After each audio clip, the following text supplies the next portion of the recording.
Hello అండి, ఈరోజు వీడియోలో పాల తాలూకులు ఎలా తయారు చేసుకోవాలో చూద్దాము. మనం కరెక్ట్ కొలతలతో చేసుకున్నట్లయితే ఈ తాలూకులు విరిగిపోకుండా పాయసం మరీ చిక్కబడకుండా చాలా రుచిగా వస్తుంది. దీనికోసం ముందుగా మనం తాలూకులు అయితే తయారు చేసుకోవాలి. దానికోసంగా గిన్నె పెట్టుకొని అందులోకి 30 ml వాటర్ పోసుకోవాలండి. ఇప్పుడు ఇందులోకి 2 టేబుల్ స్పూన్ బెల్లం తురుము వేసుకొని కరిగించుకోవాలి. మనం తడి బియ్య పిండి తీసుకుంటున్నాం కాబట్టి వాటర్ అనేవి కొంచెం తక్కువ పడతాయండి, చూసుకొని వేసుకోవాలి. ఇప్పుడు బెల్లం అంతా కరిగిపోయింది. దీంట్లోకి ఇప్పుడు 1 కప్పు తడి బియ్య పిండి వేసుకోవాలి. ఇప్పుడు మంటని మీడియం ఫ్లేమ్లో పెట్టుకొని ఈ పిండి మొత్తం బాగా కలుపుకోవాలి. ఈ విధంగా కలుపుకున్న తర్వాత ఈ పిండిని పక్కకు పెట్టేసుకొని పూర్తిగా చల్లారనివ్వాలండి. ఈ లోపల బెల్లం పాకం తయారు చేసుకుందాము. అందుకు గాను గిన్నె పెట్టుకొని అందులోకి 1/2 కప్పు నీళ్లు, 1 కప్పు బెల్లం తురుము వేసుకొని బాగా కరిగించుకోవాలి. ఈ విధంగా కరిగిన తర్వాత ఒక 5 నిమిషాల పాటు బాగా మరిగించుకుంటే మనకి బెల్లం పాకం రెడీ అయిపోతుంది. ఇప్పుడు ఇది కూడా పక్కకు పెట్టుకొని పూర్తిగా చల్లారనివ్వాలి. ఈ లోపల మనకి పిండి కూడా చల్లారిపోయి ఉంటుందండి. అందులోకి కొంచెం నెయ్యి వేసుకొని బాగా మెత్తగా సాఫ్ట్గా అయ్యేంత వరకు కలుపుకోవాలి.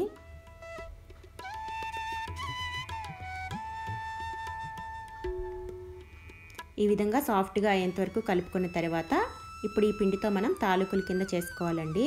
చేతికి నెయ్యి రాసుకొని ఈ విధంగా కొంచెం పిండి ముద్ద తీసుకొని తాలూకుల కింద చేసుకోవాలి. మనం చక్రాల గిద్దలతో కూడా ఈ తాలూకులు తయారు చేసుకోవచ్చు. ఈ విధంగా అన్నీ రెడీ చేసి పెట్టుకున్న తర్వాత లాస్ట్లో కొంచెం పిండి తీసి పెట్టుకోవాలండి. ఇప్పుడు ఈ పిండి ముద్దని చిన్న గిన్నెలోకి తీసుకొని కొంచెం నీళ్లు కూడా పోసుకొని పలుచగా చేసుకోవాలి. పాల తాలూకులు పాయసం చిక్కగా రావటం కోసం మనం ఇలా కలుపుకుంటున్నామండి. దీనికి బదులుగా అచ్చంగా బియ్య పిండి కూడా కలుపుకొని తీసుకోవచ్చు. ఇప్పుడు మనకి ఇవన్నీ కూడా రెడీగా ఉన్నాయి కదా. ఇప్పుడు స్టవ్ ఆన్ చేసుకొని వెడల్పుగా ఉండే గిన్నె ఒకటి పెట్టుకోవాలండి. అందులోకి 1/2 లీటర్ పాలు, కొంచెం నీళ్లు పోసుకొని పాలు కొంచెం మరిగాక మనం ఇందులోకి సగ్గుబియ్యం వేసుకోవాలి. ఈ సగ్గుబియ్యం నేను 1/2 గంట ముందు నానబెట్టుకున్నానండి. ఈ విధంగా నానబెట్టుకొని వేసుకోవటం వల్ల సగ్గుబియ్యం అనేవి మనకి తొందరగా ఉడికిపోతాయి. సగ్గుబియ్యం అయితే ఉడికిపోయినాయండి. ఇప్పుడు ఇందులోకి మనం ముందుగా రెడీ చేసుకున్న తాలూకులు వేసుకోవాలండి. ఈ తాలూకులు వేసుకునేటప్పుడు ఒక్క దగ్గరే కాకుండా ఈ విధంగా స్ప్రెడ్ చేసుకొని వేసుకోవాలి. మనం ఒక్క దగ్గరే వేసుకున్నామంటే పిండి మొత్తం కూడా ముద్దలాగా అయిపోతుంది. ఇప్పుడు మూత పెట్టేసి 5 నిమిషాల పాటు అస్సలు కదిలించకుండా ఉడికించుకోవాలి. 5 నిమిషాల తర్వాత కొంచెం ఉడుకుతాయండి. ఒక్కసారి మనం గరిటె పెట్టుకొని కలుపుకోవాలి. ఈ విధంగా కలుపుకున్న తర్వాత మరొక 10 నిమిషాల పాటు ఉడికించుకోవాలి. తాలూకులు చక్కగా ఉడికిపోయినాయండి. చాలా సాఫ్ట్గా కూడా కుక్ అయ్యాయి. ఒకసారి గట్టితోటి ఇలాగా గట్టిగా ప్రెస్ చేసి చూస్తే మనకి ఈజీగా కట్ అయిపోవాలి. అలా ఉంటే మనకి బాగా ఉడికినట్లు తెలుస్తుంది. ఇప్పుడు ఇందులోకి మనం చిక్కదనం కోసం ముందుగా కలుపుకున్న బియ్య పిండి వాటర్ని ఇందులోకి వేసుకొని ఒకసారి కలుపుకోవాలి.